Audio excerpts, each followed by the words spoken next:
ये वही मेरठ है जहां के कपसार गांव में एक दलित महिला हत्याकांड के बाद बवाल अभी थमा भी नहीं है कि सरधना क्षेत्र के ज्वालागढ़ में एक पिछड़े वर्ग के युवक, कश्यप समाज से आता हुआ युवक, उसकी निर्मम हत्या कर दी गई।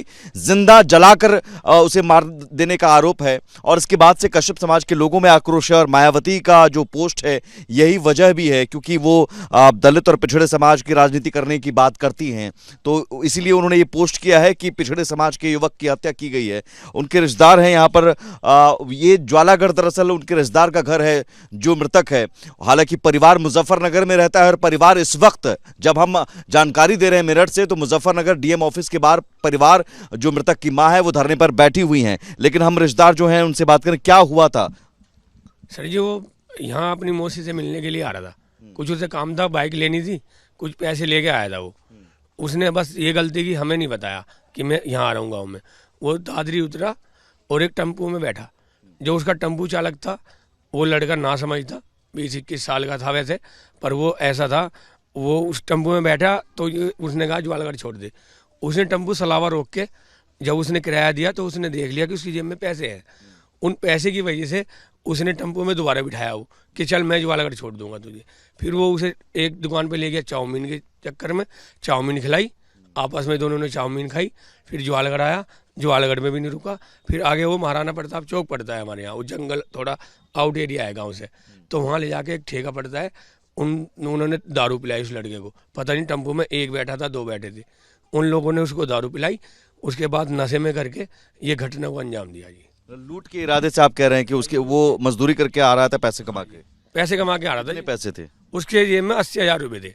वो करीब 3 महीने कहीं काम करके आया था, भारी काम करता है वो।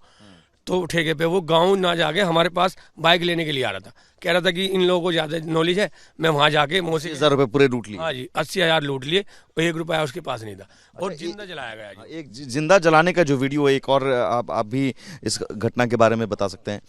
वो जब यहाँ आने वाला था, क्या किसी को सूचना दी थी, कुछ बताया था? ना, किसी को नहीं बताया। किसी को नहीं बताया नहीं। तो उसके जब जिंदा जलाने की बात आ गई, कैसे पता चला आप लोगों को, क्योंकि शिनाख्त भी नहीं हो पा रही थी? ये हमें इंस्पेक्टर साहब आए उस दिन रात को, उन्होंने जो उससे पूछताछ करी, उन्होंने बताया कि ज्वालागढ़ का मैं रिश्तेदार हूँ कश्यपों का।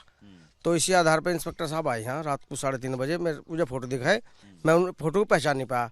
फिर सुबह के टाइम मैंने इनको दिखाया लड़के को 11 बजे, मगर इन्हें पहचानो फोटो को, मैंने भेजे तुम्हें।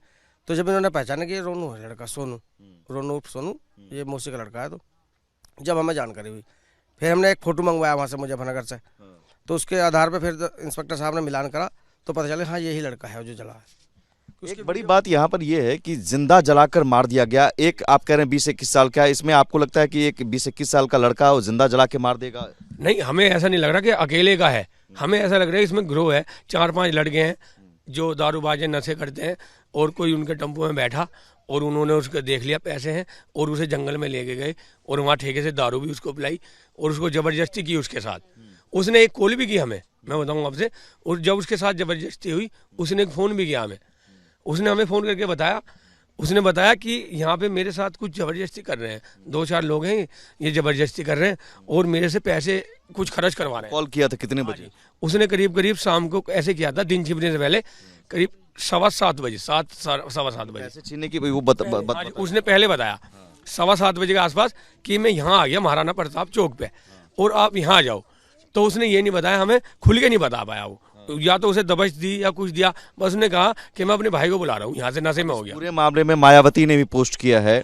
आप कह रहे हैं कि पुलिस ने हालांकि एक आरोपी जो मारने वाला था उसे गिरफ्तार कर लिया है, लेकिन अब इस मामले में क्या चाहिए? कश्यप समाज के लोगों में आक्रोश क्यों है? हमें ये है जी, उसको अब नाबालिग बताया जा रहा है जी। उन्हें बताया जा रहा है कि 16-17 साल का लड़का है। मान लो वो लड़के आरोपी और भी तो होंगे 16-17 का, इसका मतलब ये है इसे जमानत मिल जाएगी, ये छूट जाएगा, ये आज़ाद घूमेगा, फिर और को भी धमकी देगा। हम उसके रिश्तेदार हैं, हमारे पास भी आएगा, हमें भी धमकी मिलेगी। भाई वो लड़का यही है। आप कह रहे हैं कि बचाने की कोशिश हो रही है? हाँ जी, कोशिश हो रही है कि आगे कार्रवाई ना करे, वो आगे छुट के जेल। मुजफ्फरनगर में धरने पर बैठे हुए डीएम ऑफिस के बाहर, डीएम ऑफिस के पास उसकी मम्मी है, बहन है, जो कि लाचार है, बर्तन झाड़ू पोछा करके गुजारा करती हैं। डीएम ऑफिस के सामने वो यही बात कह रही हैं कि इस छोटे बच्चे ने मार दिया, तुम बच्चे बता रहे हो, उसकी जांच होए, मेडिकल रिपोर्ट हो, देखो कितने साल का बच्चा है वो। एक मात्र परिवार में कमाने वाला वही था ना? आप कौन हुई? हाँ जी, मैं उनकी बड़ी बहन हूँ। अच्छा। तो वो यहाँ आने वाले थे आप लोगों से मिलने के लिए? हाँ जी, हमारे से मिलने के लिए आ रहे थे, लेकिन हमें इस बात की जानकारी नहीं थी। और जानकारी भी तब पता चले कि जब ये केस हो चुका था। और छोटे भाई को पता दिया, फ़ोन किया, तब उसने इतना भी नहीं हमें महसूस हुआ कि ये इसको कुछ चोट पहुंचा रहे हैं या नहीं। जब ये इतना केस हो चुका है, हमें तो गांव वालों से ये पता चला था कि पता नहीं कोई अजनबी को जला दिया गया, लेकिन हम ये नहीं जान पाए थे कि ये हमारा है।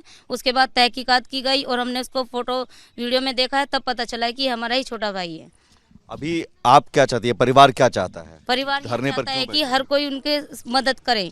अब उनके द्वारा जो मुआवजे की मांग कर रहे हैं? हाँ जी, मुआवजे की मांग कर रहे हैं। और कोई ऐसे हो कि हमें उनके जो परिवार में है उनको कोई आर्थिक मदद मिल सके। चलिए, तो मदद मिल सके ये परिवार मांग रहा है, इंसाफ मांग रहा है और परिवार मदद की मांग कर रहा है। फिलहाल इस पूरी घटना में अब मायावती के पोस्ट के बाद जरूर सियासी एंगल भी अब सामने आ गया है, सियासत भी इस पर आने वाले दिनों में हो सकती है। लेकिन मेरठ में लगातार पहले कपसाड़ गांव में और अब सरधना क्षेत्र के ज्वालागढ़ में इस तरह की वारदात से लॉ एंड ऑर्डर को लेकर भी सवाल उठ रहे हैं। सहयोगी कैमरा पर्सन मुकेश के साथ मैं सुमित झा, रिपब्लिक भारत, मेरठ।